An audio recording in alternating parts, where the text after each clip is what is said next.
Virginia Vaughn slammed both palms flat on Joseph Reed's desk so hard that the kerosene lamp rattled, and the tin star pinned to his chest caught the flickering light like a warning. "You knew," she said, and her voice did not shake, which was perhaps the most terrifying thing about it. "You have known this whole time, and you stood there every single Sunday while Reverend Halloway preached about honesty, and you smiled at me, Joseph. You smiled at me like you did not have my entire life folded up in that drawer." Joseph did not move. He sat in the worn oak chair behind the sheriff's desk in Caldwell, Kansas, in the autumn of 1882, and he looked at the woman across from him with an expression that was not guilt and was not defiance, but was something so much more complicated and so much more devastating than either of those things. It was grief. "Virginia," he said, "do not say my name like that." Her dark hair had come loose from its pins on one side, and she did not fix it, because she was past the point of caring about appearances. "Do not say it like I am the one who has done something wrong here. You had a wanted notice. You had a description that matched me down to the scar on my left wrist, and you buried it. Why?" He opened his mouth. "The truth," she said. "Right now. No lawman's careful words. No side roads around it. The truth." Joseph Reed reached into the desk drawer, and he pulled out a folded piece of paper that had been handled so many times the creases had gone soft, and he set it on the desk between them. Virginia's eyes dropped to it for only a second before they came back up to his face, and that was when she saw it. The thing she had been too afraid and too angry and too overwhelmed to see when she had burst through his door 30 seconds ago. He was terrified of losing her, not of her finding out. Not of what it meant for his badge or his reputation or the letter he would owe to the U.S. Marshal's office in Wichita. He was terrified of losing her. The moment held between them like a held breath, and then Virginia's legs decided they were finished holding her upright, and she sat down hard in the chair across from him, and the story that had been hurtling toward this collision point for the better part of a year began to unspool from the very beginning. It had started the way most things in Caldwell, Kansas started in the year of our Lord 1882, with dust and a stranger and trouble arriving on the same afternoon stage.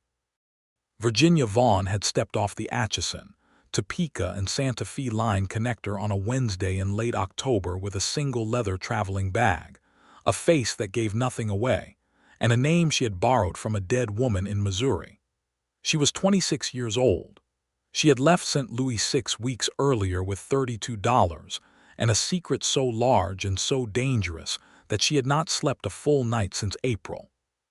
Caldwell was a cattle town, the last major stop before the Kansas Indian Territory border, and in 1882 it was still rough enough to break a person who came in soft.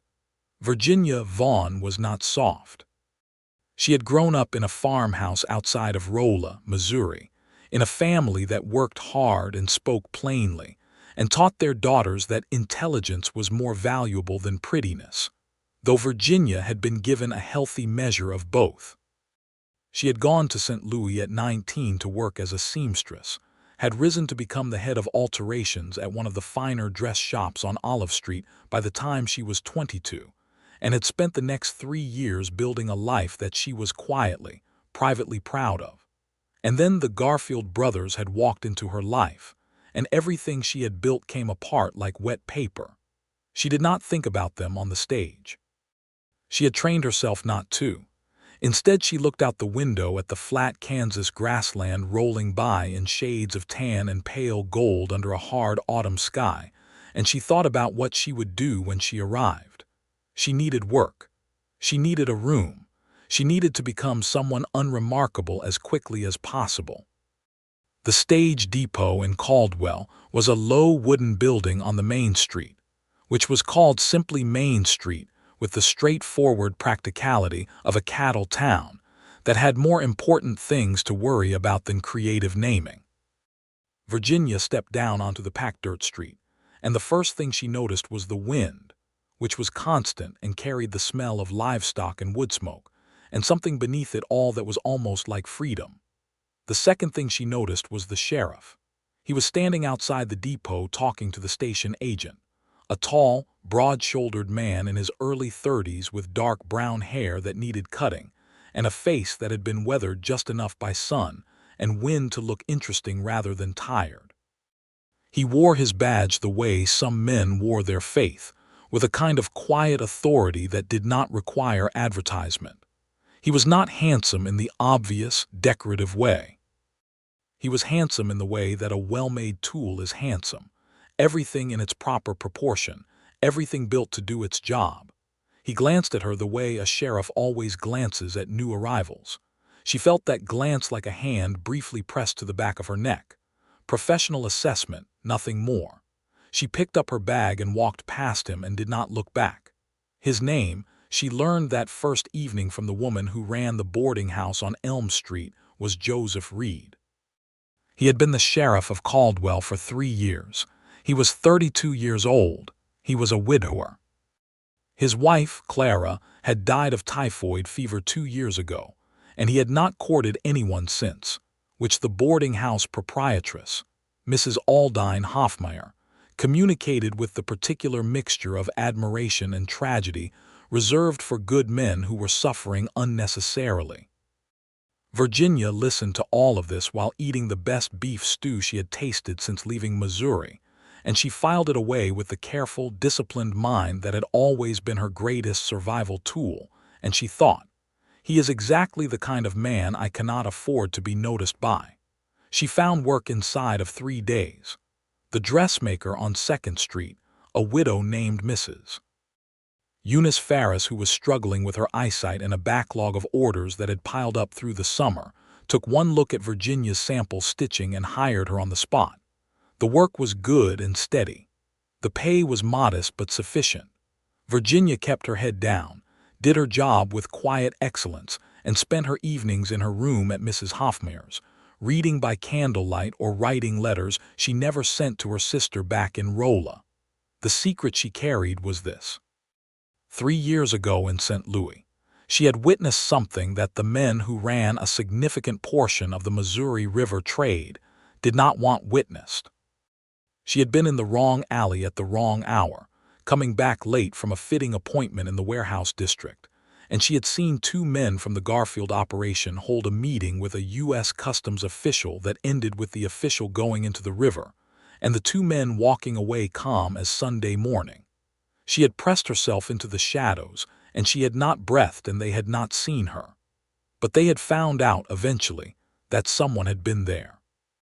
A scrap of cloth from her dress caught on a nail, a neighbor who had seen her in that neighborhood that night. She never learned exactly how. By the time she understood the danger she was in, the Garfields had men watching her building, and she had exactly 1 night to disappear. She had done it well.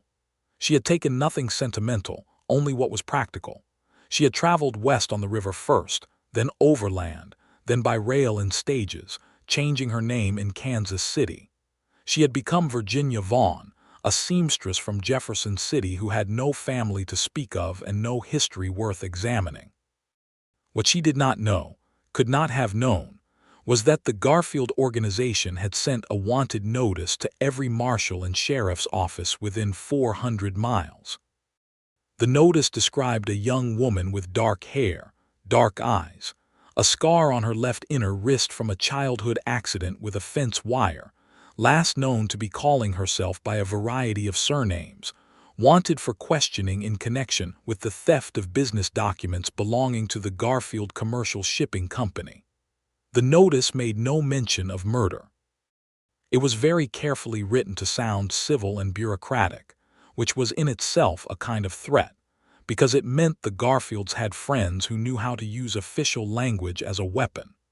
Joseph Reed had received that notice in the 2nd week of November, 6 days after Virginia Vaughn arrived in Caldwell. He had read it at his desk in the early morning with his coffee going cold beside him, and he had read it twice, and then he had looked out the window at the quiet main street of his town, and he had thought for a long time. He had seen Virginia Vaughn. He had noticed her the way he noticed everyone who arrived, with a lawman's trained attention to detail. Dark hair, dark eyes, a way of carrying herself that said she had been through something and come out the other side still standing. And when she had passed him at the depot, her left wrist had been bare below the cuff of her sleeve, and there had been a thin pale scar on the inner side of it that he had catalogued without meaning to, because he catalogued everything. He looked at the notice again. The description fit. He knew it fit. He folded the notice and put it in his desk drawer. He told himself he was being careful. He told himself he needed more information before acting.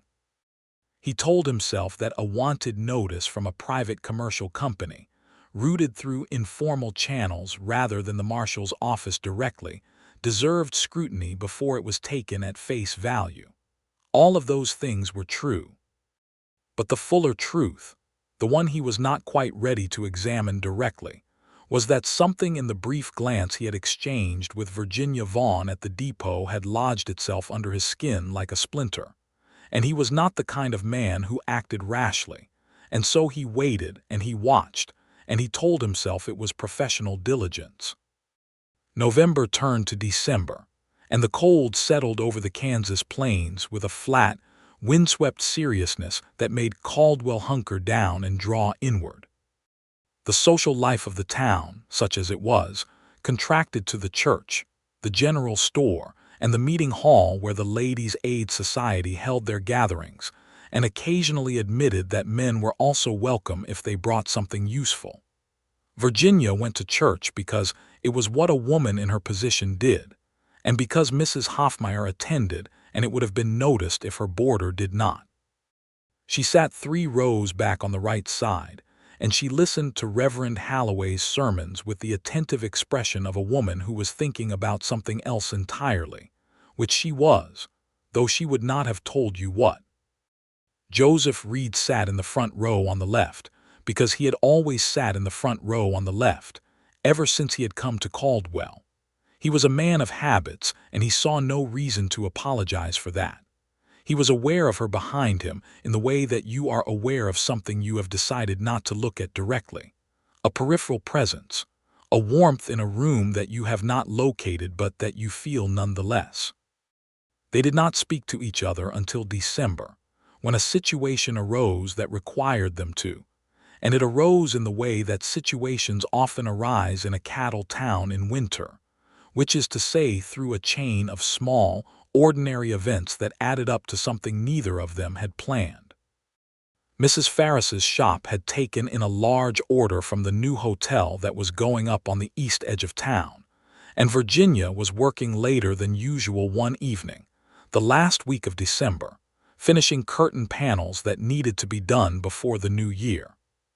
She was locking up the shop in the dark, the wind off the plains cutting through her coat like it was made of paper, when her key broke off in the lock.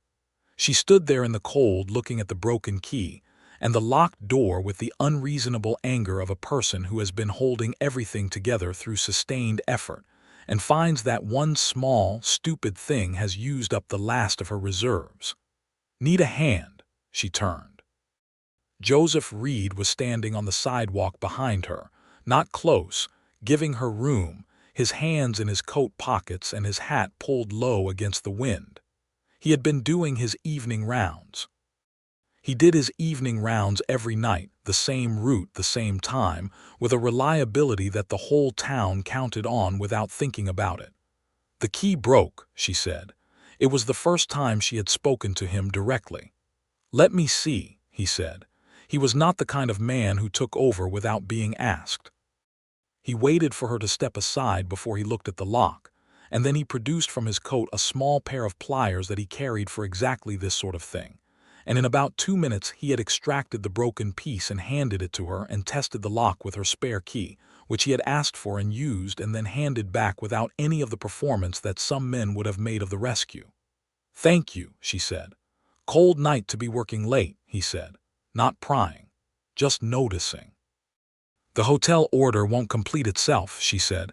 "No," he agreed, "it won't." There was a pause that was not uncomfortable, which surprised her, because pauses with people she didn't know were almost always uncomfortable. The wind pushed between them and she pulled her coat tighter. "Joseph Reed," he said, and held out his hand. "I know who you are," she said. "I am Virginia Vaughn," and she shook his hand, which was warm and steady, and then she went back to Mrs. Hoffmeyer's and sat in her room for a long time thinking about nothing in particular and everything at once. The conversation she did not know they'd had, the one happening in Joseph's head on his way back to the office that night, was considerably more complicated. He knew who she was. He knew what was in his drawer. He knew that every day he left that notice unacted upon was another day he was making a decision, and he kept making it, and he kept not examining it too closely, and he kept watching her from a careful distance and waiting for something he couldn't entirely name. January of 1883 brought a cold snap so severe that the cattle in the holding pens stamped and steamed, and the water in the troughs froze between morning and noon. Virginia's work at the dressmaker's shop continued steadily, and she had by now become a recognized figure in Caldwell's modest social landscape. The quiet, capable seamstress who kept to herself, but was always pleasant, who sewed the most precise seams anyone in town had seen outside of a catalog order, and who occasionally appeared at community events with the self-contained bearing of a woman who is wholly present and entirely private at the same time.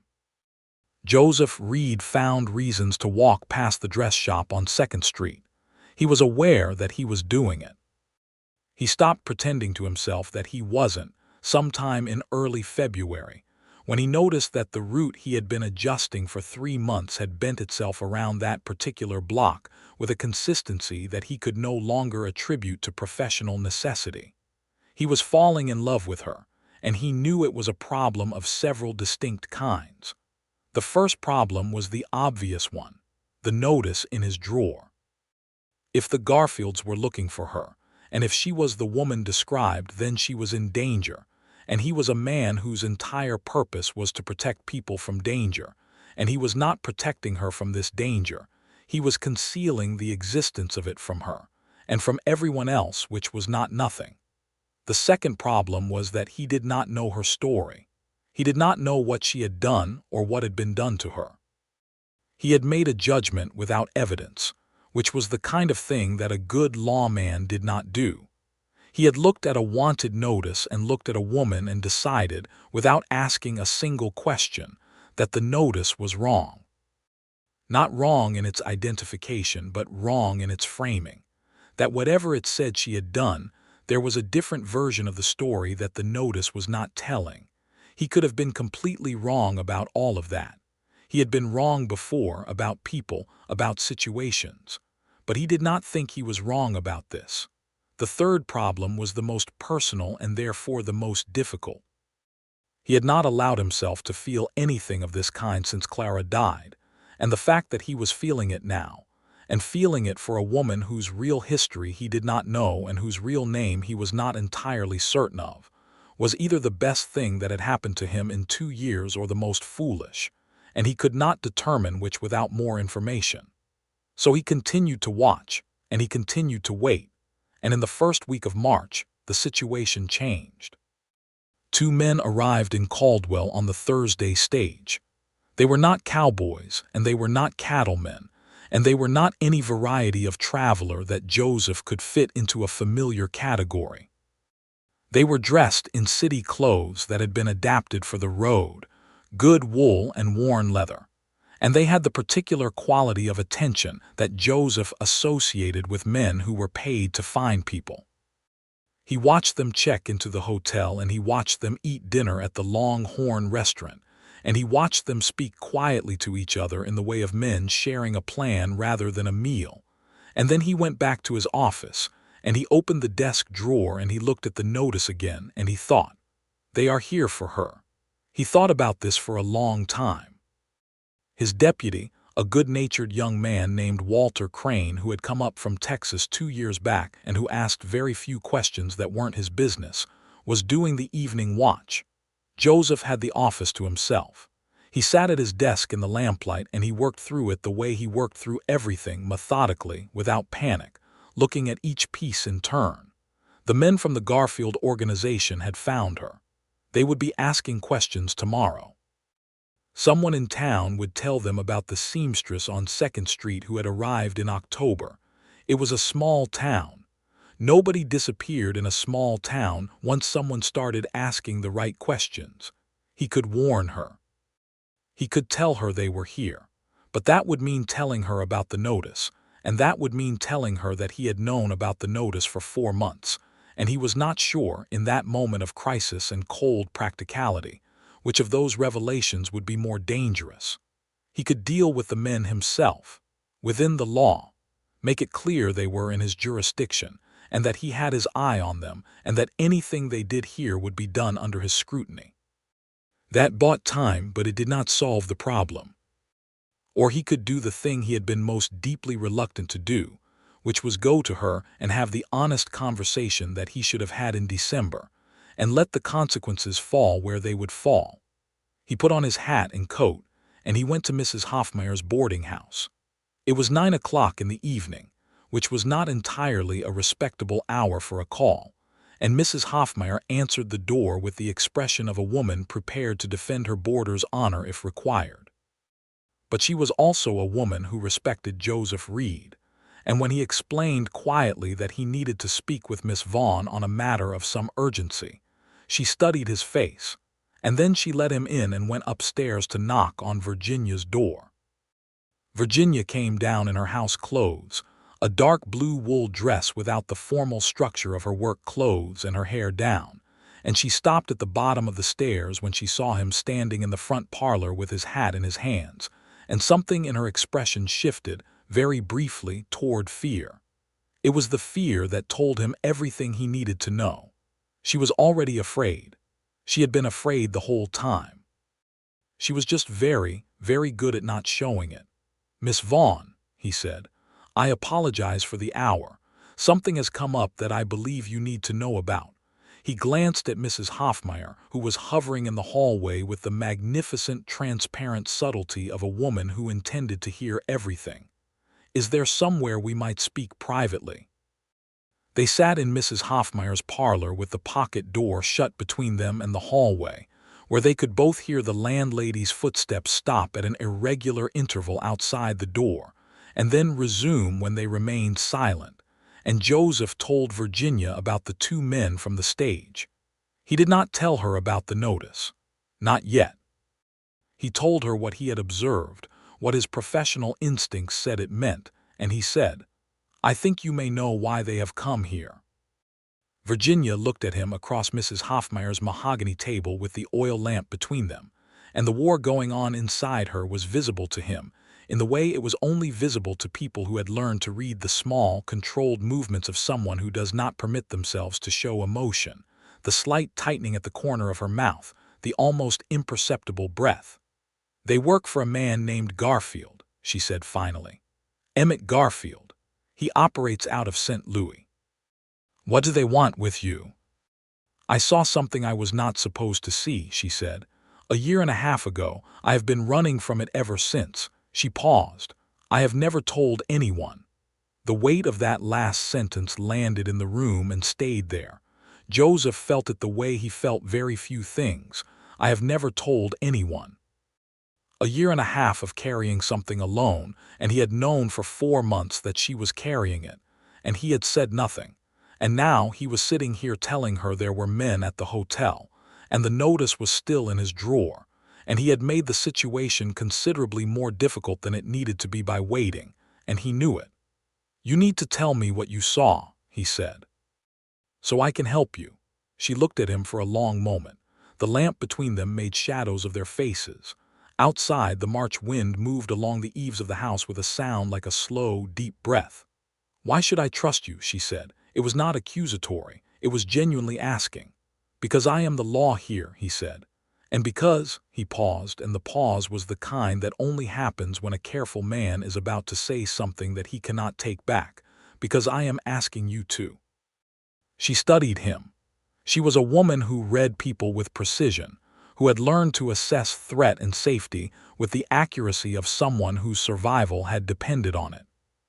She looked at Joseph Reed across the lamp, and she looked for the thing that was wrong, the angle, the hidden motive, the trap.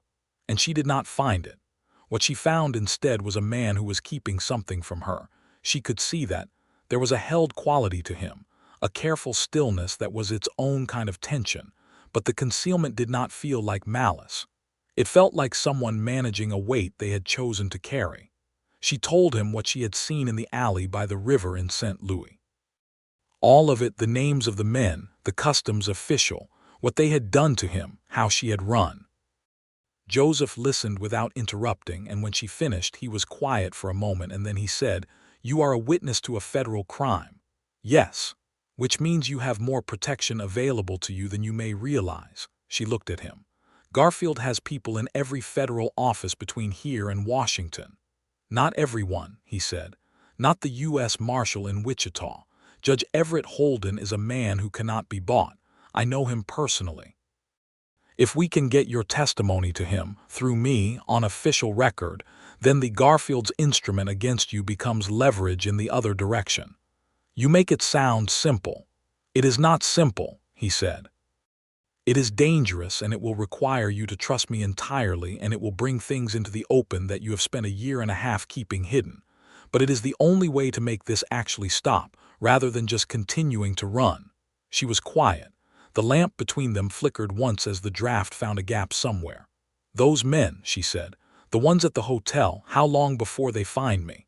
"By morning," he said honestly. "This is a small town." "Then we do not have much time," she said. "No," he agreed. "We do not." He brought Walter Crane to watch the men at the hotel under the pretext of a routine sheriff's check on new arrivals, which was entirely legal and which Walter was good at because he was cheerful and forthcoming and made men feel comfortable. And while Walter did that, Joseph sat at his desk and wrote a letter to Marshal Henry Bledsoe in Wichita, and he wrote a second letter to Judge Holden. And in both letters, he laid out what he knew about Virginia Vaughn and what he believed she had witnessed and what he was requesting by way of official protection. He sent both letters on the early morning mail coach before the town was properly awake, and then he went back to his office and he sat at his desk, and he opened the drawer and he looked at the notice again, and he put it in the inside pocket of his coat instead, because he intended to deal with it directly. The two men from the hotel came to his office at 9 in the morning. Their names, they said, were Carver and Hobbs. They were representatives of the Garfield Commercial Shipping Company of St. Louis. They were looking for a woman who had stolen documents of considerable financial value, and they believed she might be in Caldwell. They were perfectly polite.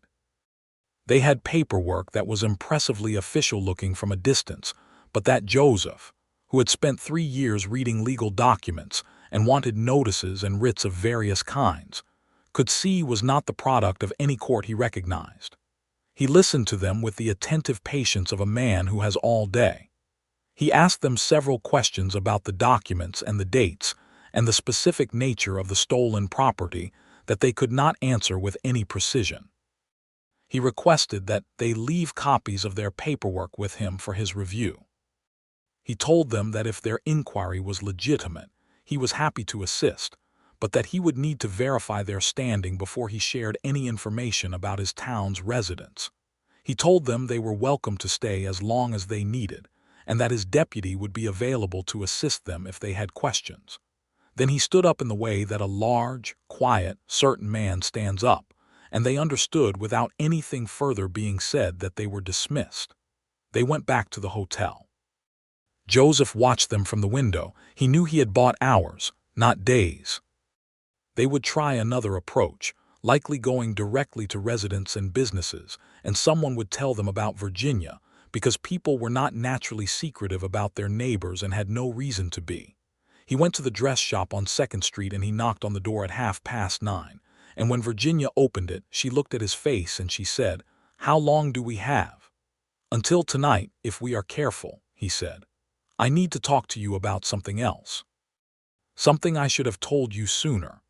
She let him in and she locked the door behind them, and she looked at him with a directness that he was already, despite himself, extremely fond of.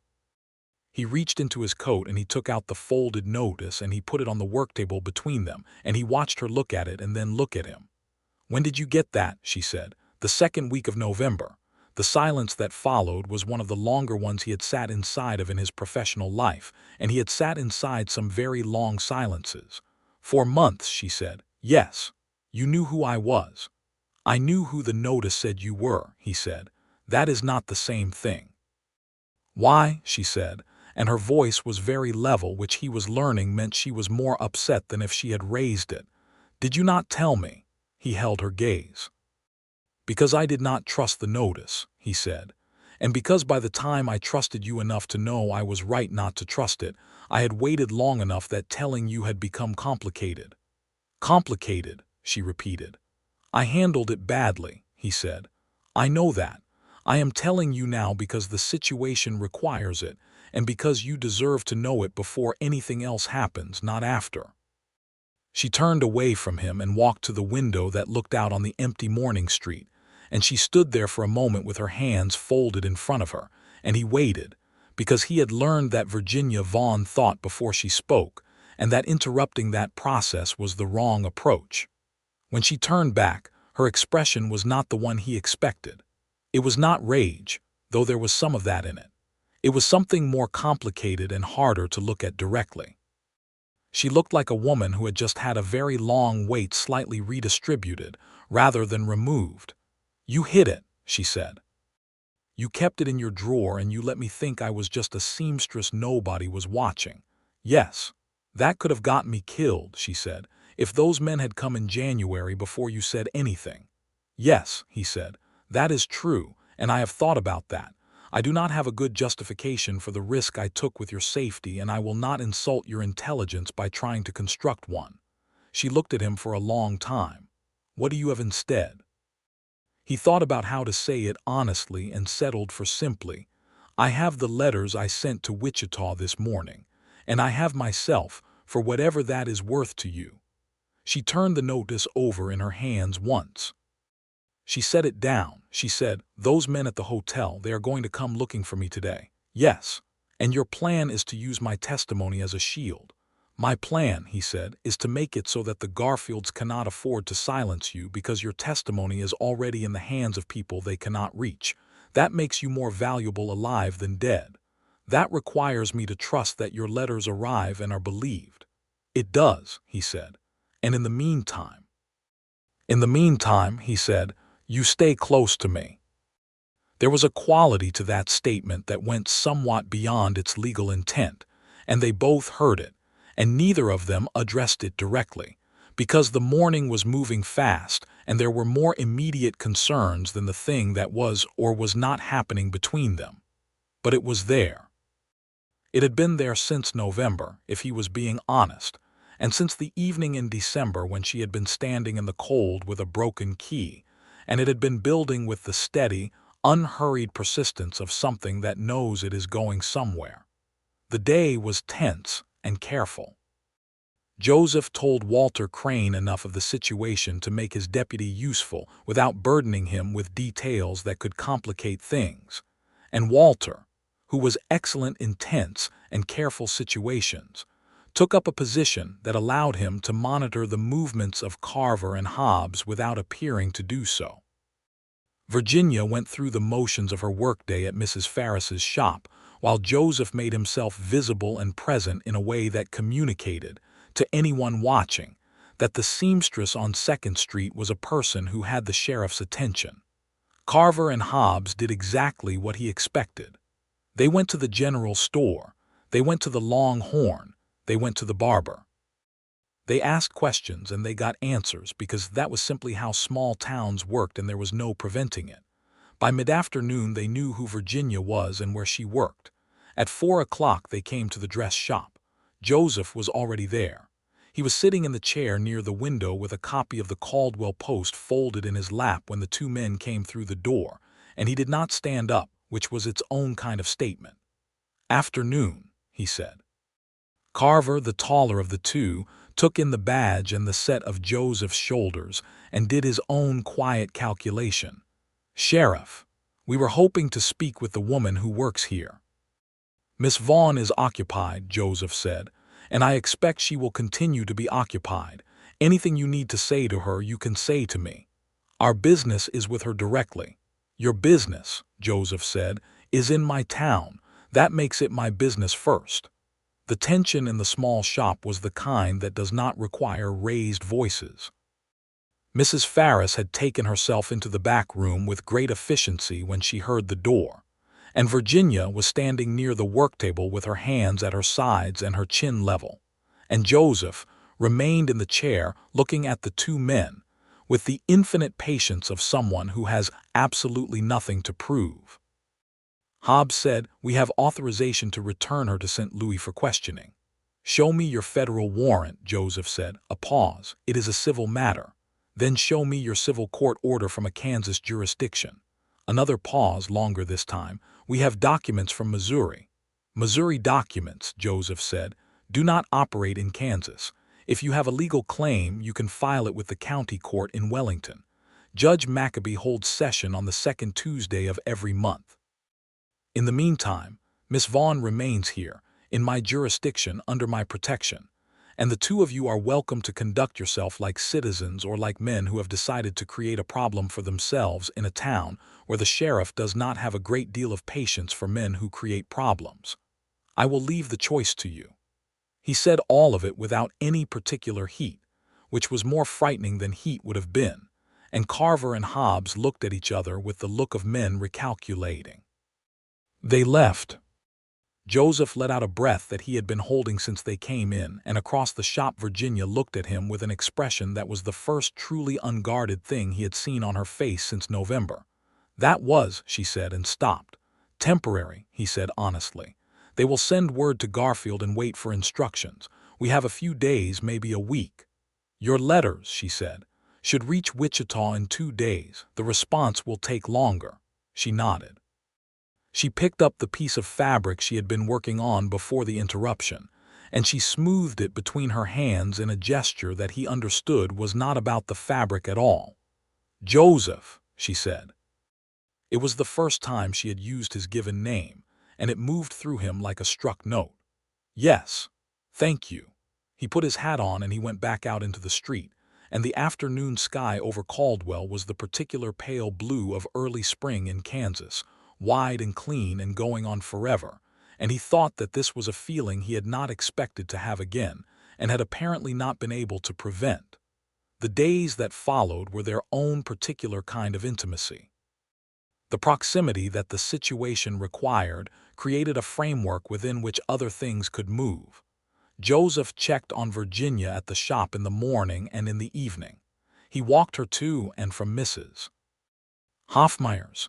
He was visible and deliberate in the way that communicated protection without possession, and she allowed it with a grace that acknowledged what it was without making it into more than it needed to be. They talked. About the case, at first, about the letters and what the response from Wichita might look like, about what would be required of her if it came to formal testimony.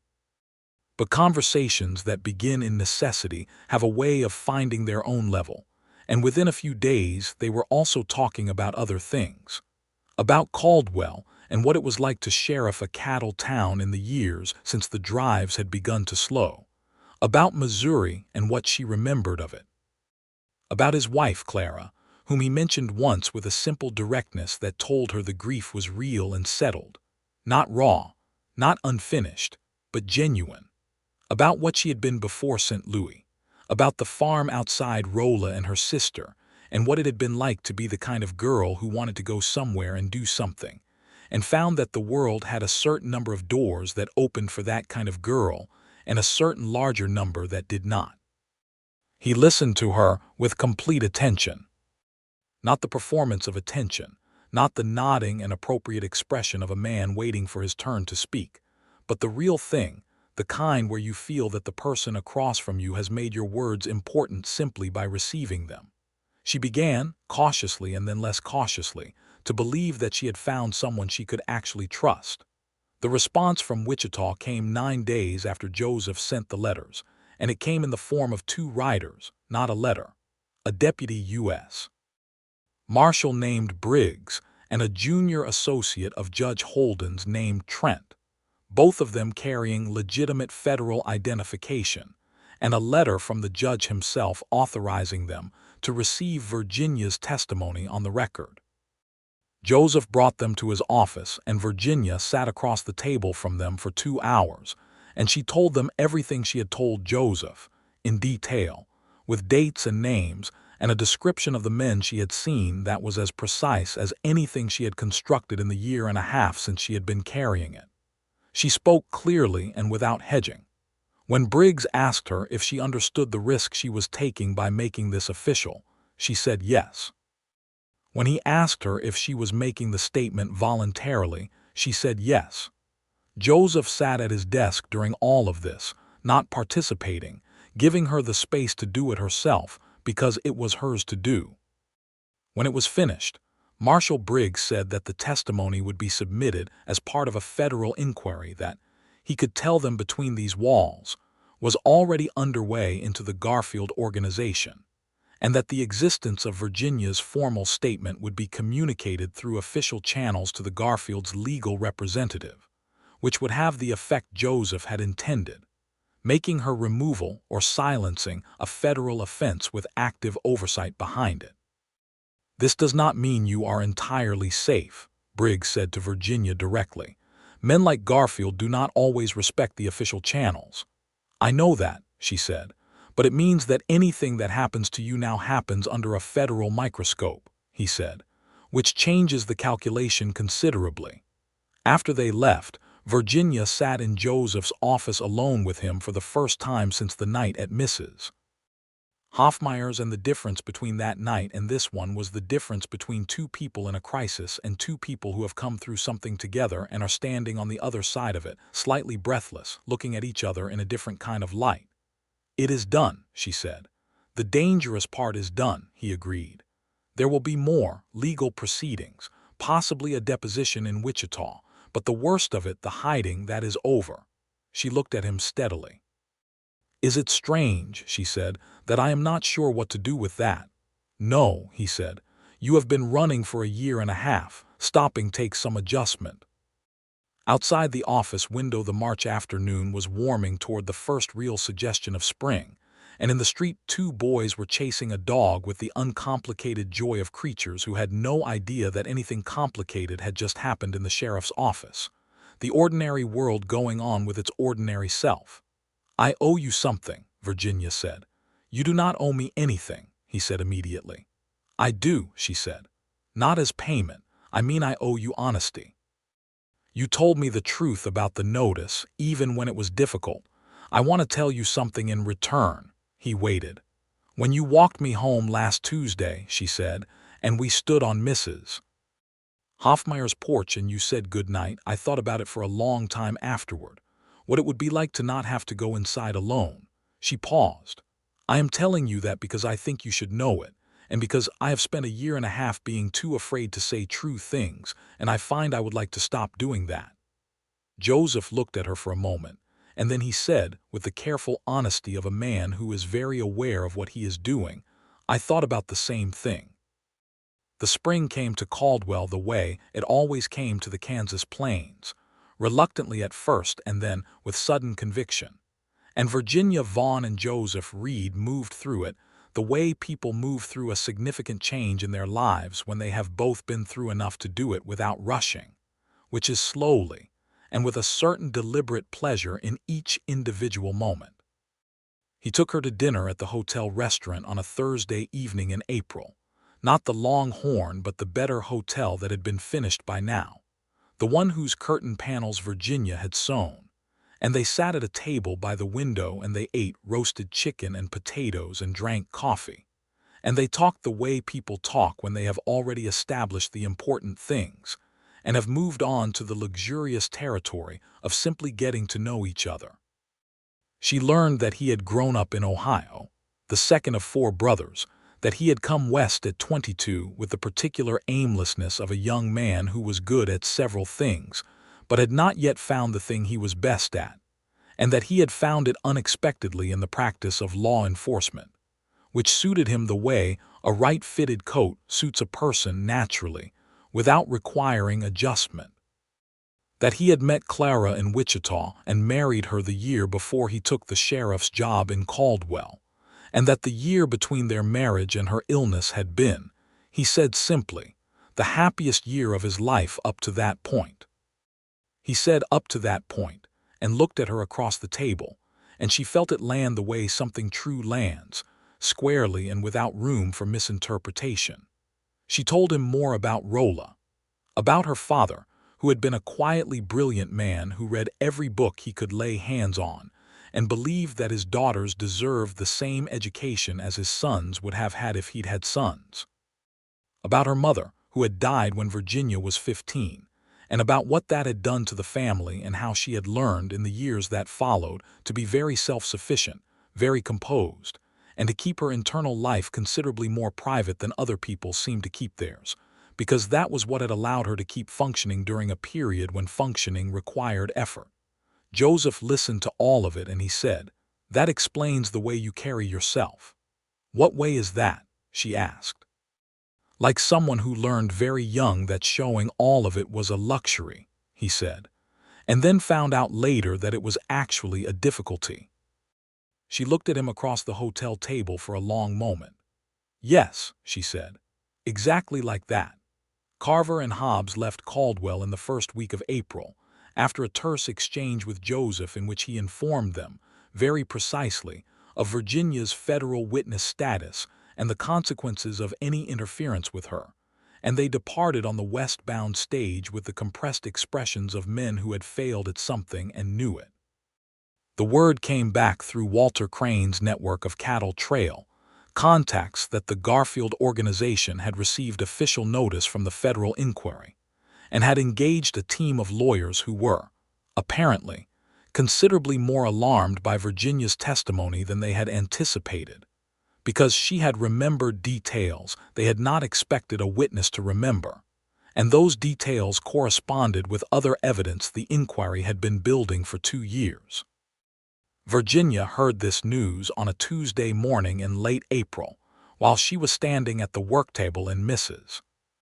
Ferris's shop, and she put down her scissors and she stood very still for a moment, and she let herself feel the full weight of what it meant, which was that, after a year and a half of running, she had stopped, and the thing she had been running from had turned out to be less invincible than it had seemed in the dark of a St. Louis alley. She went to find Joseph. He was at the office, and when she came through the door, he looked at her face and he understood before she said a word that something had shifted.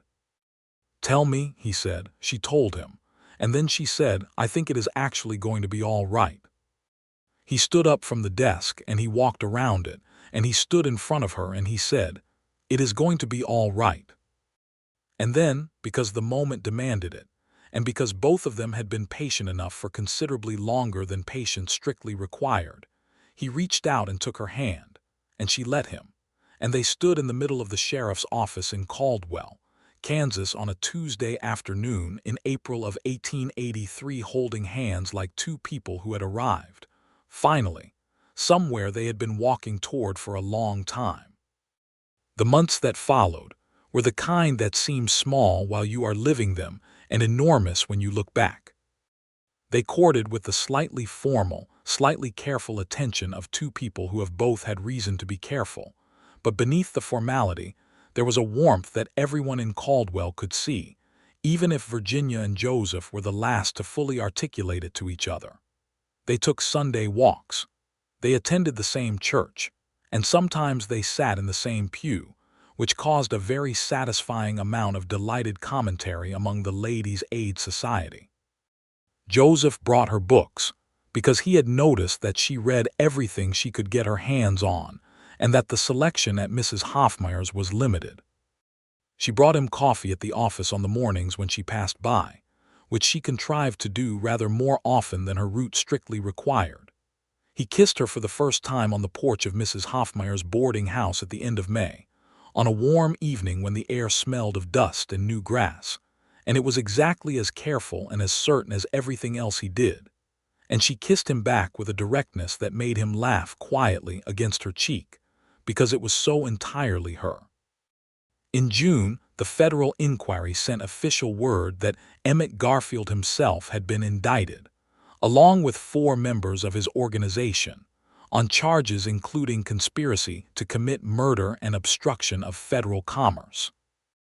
Virginia received a letter from the office of Judge Holden confirming that her testimony had been formally entered into evidence, and that, subject to the proceedings, she would be contacted if she was needed for further deposition, but that her formal cooperation was complete and her status as a protected witness had been fulfilled. She read this letter 3 times in the back room of Mrs. Ferris's shop on a hot June morning, and the 3rd time she read it she cried, briefly and with considerable dignity, and then she dried her eyes and went back to work. She told Joseph that evening. They were sitting on the bench outside his office in the last light of the day, the main street of Caldwell quieting around them as the supper hour approached, and she read him the relevant parts of the letter, and when she finished, he put his arm around her shoulders, and she leaned into him in the uncomplicated way of a woman who has finally decided that there are some things she does not need to hold at a distance. And they sat together while the light went gold and then pink and then the deep blue of a Kansas summer evening. "It is finished," she said. "The part that was danger," he said. "Yes. What is the other part?" He was quiet for a moment, and then he said, with the particular care of a man who has something important to say and wants to say it correctly, "I believe the other part is the rest of our lives, if you will agree to that." Virginia turned to look at him. The street lamp at the corner of Main and 2nd had come on, and in its warm light he looked both like the man she had first seen at the stage depot in October, careful and measured and quietly authoritative, and like someone she had come to know in a way she had not expected to know anyone, from the inside outward, with all the complicated, ordinary, essential detail of a real person. "Joseph Reed," she said, "are you asking me something specific?" "I will ask you something specific," he said, "as soon as I can do it properly. What I am asking right now is whether you would consider it." "I have been considering it," she said, "since approximately February." He smiled, and it was a real smile, the full version that she had learned he was somewhat sparing with, but that when it came entirely, and she thought she would never tire of it. He asked her properly the following Saturday. He had a ring that had been his mother's, a simple gold band with a small garnet set in it, that he had kept in a box in his desk, alongside the notice that was no longer a threat, and was no longer anything but a piece of paper that represented a decision he was glad he had made. He took Virginia on a walk to the edge of town, where the land opened up into the wide, flat, gold and green immensity of the Kansas summer, and he asked her in the straightforward, undecorated way that was entirely his own, and she said yes. They were married in September of 1883 in Reverend Halloway's church, on a clear autumn morning that smelled of the same sharp, dusty air that had greeted Virginia when she first stepped off the stage 11 months before. The whole town came, because the whole town had been paying attention for 11 months and felt personally invested, and Mrs. Hoffmeyer cried in the first pew with the satisfied tears of a woman who believes she played a pivotal supporting role, which perhaps she had. Mrs. Eunice Ferris gave Virginia the afternoon off with the dryness of a woman who had seen it coming and was not surprised at all, and Walter Crane stood up as Joseph's best man, with the particular pride of a deputy who has kept his mouth shut about the right things at the right times, and considers this his crowning professional achievement. Virginia wore a dress she had made herself, a deep ivory silk that she had ordered from a catalog and had been working on in the evenings for 2 months, with alterations so precise and so thoughtful that Mrs. Ferris had examined them, and said, with the gravity of a true professional, that it was the finest needlework she had seen in 30 years. Joseph, standing at the front of the church and watching her walk down the aisle on the arm of Walter Crane in the absence of family, had the expression of a man receiving something he had not entirely believed he would be permitted to have again, and Virginia, who had learned to read him with considerable accuracy, saw it and smiled, which did something to his already compromised composure that Walter Crane would tease him about for years. They moved into Joseph's house, which was a solid wood frame house 2 blocks from the office, and they made it into something that was both of theirs. Virginia brought her books and her sewing things and a determination to make the kitchen functional rather than the bachelor disaster it had previously been. Joseph built her a proper work table in the back room and put up shelves for the books and said nothing when she changed the curtains, which she had opinions about. They had arguments because they were both people with opinions and neither of them defaulted to automatic agreement. But the arguments were the clean kind, the kind that resolve into understanding rather than resentment, because they had both learned, through different and difficult paths, to say what they meant. In the spring of 1884, Virginia told Joseph one morning over coffee that she thought they might be expecting a child. He set down his cup and looked at her with an expression that was entirely unguarded, entirely undefended, and entirely everything. "Are you certain?" he asked. "Reasonably," she said. "I would like to see Dr. Whitfield to be certain." Dr. Whitfield confirmed it that afternoon, and the news moved through the domestic life of the Reed household, with the particular seismic quality of something that changes the shape of everything around it, not destructively, but definitively. It was a boy, born in November of 1884 in the upstairs bedroom of the house on Elm Street, that had become home in all the ways that home actually means, which is not the building but the people and the accumulated ordinary moments that fill it. They named him James Thomas Reed, James for Virginia's father and Thomas for Joseph's oldest brother, and he arrived with Joseph's dark hair and Virginia's dark eyes, and a disposition that the doctor described as vigorous, which was the polite word for very loud. Joseph, who had not anticipated how entirely a person could reorganize one's understanding of the world, sat in the chair beside Virginia's bed on the evening after James was born, and held him with the carefully deliberate hands of a man who had never been trusted with anything so essential. And Virginia watched him from the pillow, with the profound exhaustion of labor and the bone-deep contentment of a woman who has found, after considerable difficulty, the exact life she had not known she was looking for. Life in Caldwell continued with the rhythms of a cattle town entering its second decade. The great cattle drives were slowing as the railroad pushed further south and west, and Caldwell was settling from its rougher years into something more permanently settled, and the nature of Joseph's work shifted with it, from the crisis management of a rowdy trail town to the steadier governance of a community growing into itself. He was good at both, but found that he was very much suited to the latter, which required the patience and the long view that were among his particular strengths. Virginia continued to sew. Mrs. Ferris's eyesight had worsened enough by 1885 that she could no longer manage the shop alone, and Virginia took on more responsibility. And then, in the spring of 1886, when Mrs. Ferris decided to retire to her sister's home in Topeka, Virginia bought the shop. It was a considerable step, financially and in terms of sheer effort, but she had saved carefully, and Joseph had contributed what he could, and Mrs. Ferris had been generous in the terms she offered to a woman she trusted, and the deal was made with the signatures of 2 women and the witnessed approval of a husband who had the wisdom to know that his opinion had not been requested because it was not required. Virginia's fine dressmaking was on the sign above the door of the shop on 2nd Street, and there it stayed.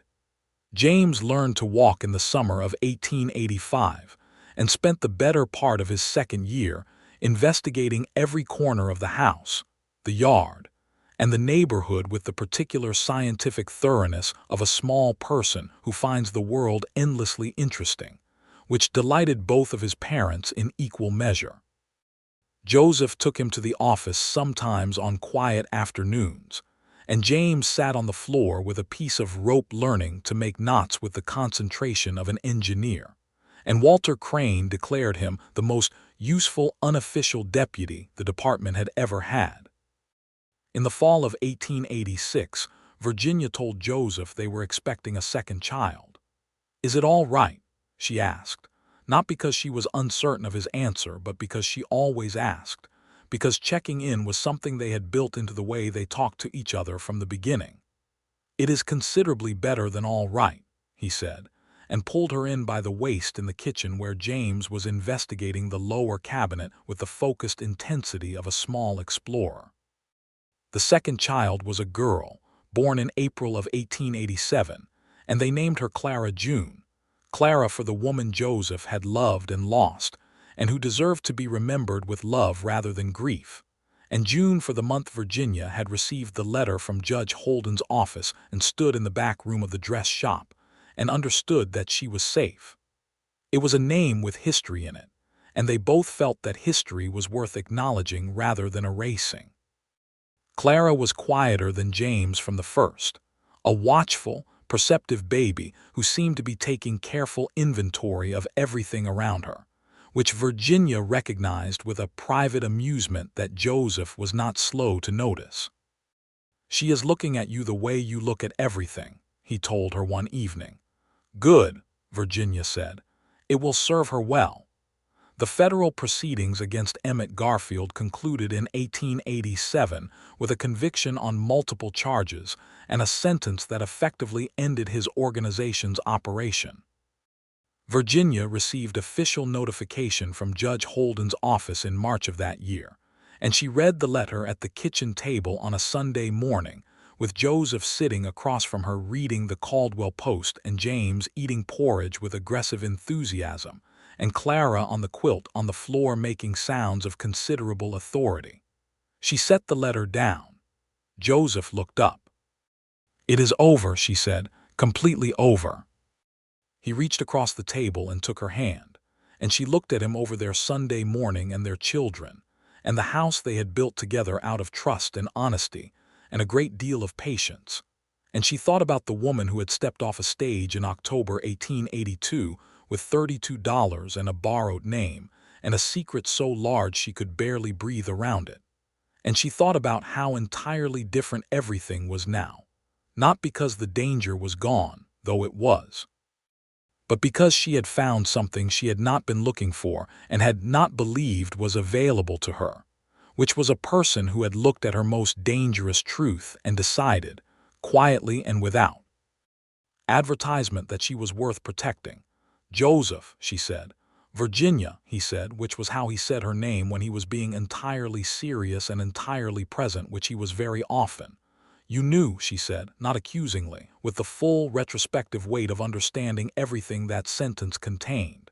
"You had that notice for 4 months and you kept it in your drawer and you said nothing." "I did," he said. "You protected me before I ever asked you to." "Yes. Before I ever trusted you with any of it.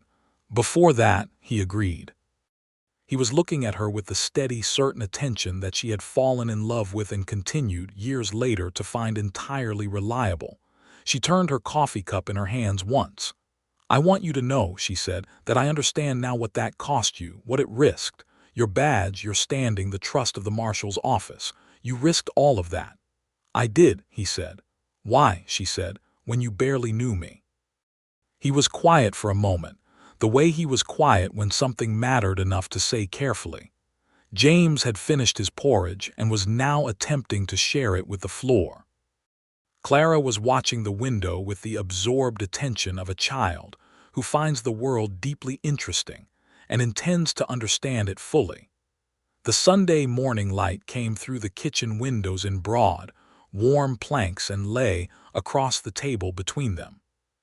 "Because," Joseph said, "a person who is afraid but who keeps going anyway, who does not let fear make them small, who stands in a cold street with a broken key and does not let a single useful thing go to waste, that person deserves someone who does not turn away from them when things are complicated." Virginia looked at him. "And," he said, "because from the moment I saw you at that depot, I thought you were the most interesting person I had ever had the privilege of observing from a distance, and I was not ready to see you disappear." She laughed, and it was the full, unguarded laugh that she saved for moments that deserved it, which was the best thing in any room when it happened.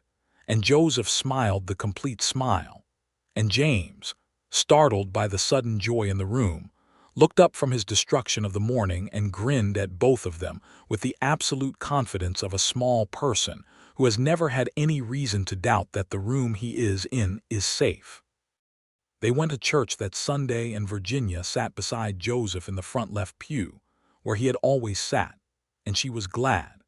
In the years that followed, Caldwell grew and changed the way all frontier towns changed, some rougher elements moving further west as the cattle trade shifted, and the settled life of a proper Kansas town established itself in the patterns of school boards and civic associations, and the particular ambitious respectability of a community writing itself into permanence.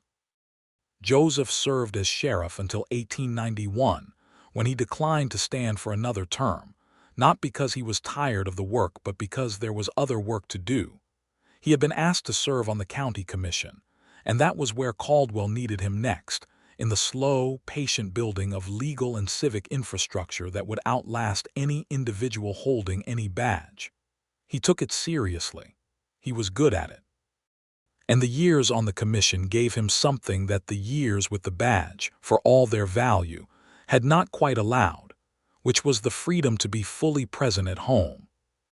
James Reed grew into a serious, methodical boy who loved maps and mathematics, and who at the age of 8 declared that he intended to become an engineer, and who proceeded to demonstrate this ambition by engineering a series of projects in the backyard that ranged from impressive to structurally questionable. Clara grew into exactly what Virginia had predicted from the first, a perceptive, observant, quietly determined young woman who had her mother's precision and her father's patience, in a combination that both of them found either delightful or concerning, depending on the specific situation. In 1889, Virginia found she was expecting again, which she received with the equanimity of a woman who had not precisely planned it but was not displeased, and in January of 1890 they welcomed a second son, whom they named Robert after no one in particular, just a name they both liked, which felt like its own kind of freedom. Robert was a cheerful, round-faced baby who slept well and ate with great enthusiasm, and who seemed to find the general state of being alive entirely satisfactory, which was in itself a kind of gift. 3 children and the shop and the county commission, and the house on Elm Street and the Sunday mornings, and the arguments that resolved into understanding, and the late evenings with the lamp burning low between them over books and coffee and conversation. This was the architecture of the life they had built, and it was sturdy, and it was warm, and it was entirely, specifically, exactly theirs. The letter from Missouri came in the summer of 1891. It was from a lawyer's office in St. Louis, and it was formal and careful in the way of things that are trying to be less uncomfortable than they actually are. The final legal proceedings related to the Garfield case had concluded, and among the outcomes was a ruling that certain properties and funds that had been improperly acquired through the organization's activities were to be returned to affected parties. Virginia was named in this ruling as a party to whom restitution was owed, both for the financial harm to her business in St. Louis and for the compensable damages associated with her forced displacement and the time spent as a material witness. The amount was not enormous, but it was significant, and Virginia sat with the letter for a long time before she showed it to Joseph, not because she doubted him, but because she needed a moment alone with the fact of it, with what it meant that after 9 years, the final piece of an old and terrible story had resolved itself into something resembling justice. When she showed him, he read it carefully and then looked at her and said, "What do you want to do with it?" She had been thinking about it all afternoon. "Part of it goes into the children's accounts," she said. "James will need it for engineering school if that is what he decides, and the same for Clara and Robert. And the rest." She looked at him. "I want to buy the building on 2nd Street," she said. "The one the shop is in. I have been renting it for 5 years. I want to own it." Joseph smiled. "Of course you do," he said. It was entirely her and entirely right. The purchase was concluded by the end of the year, and the sign above the door on 2nd Street remained exactly as it was because it was exactly right, and some things you do not change simply because you can.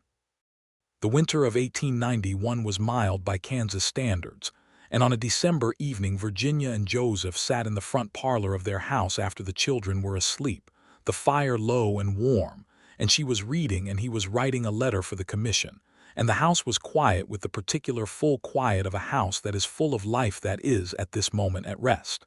Virginia set down her book. Joseph looked up. "I want to tell you something," she said. "Tell me," he said.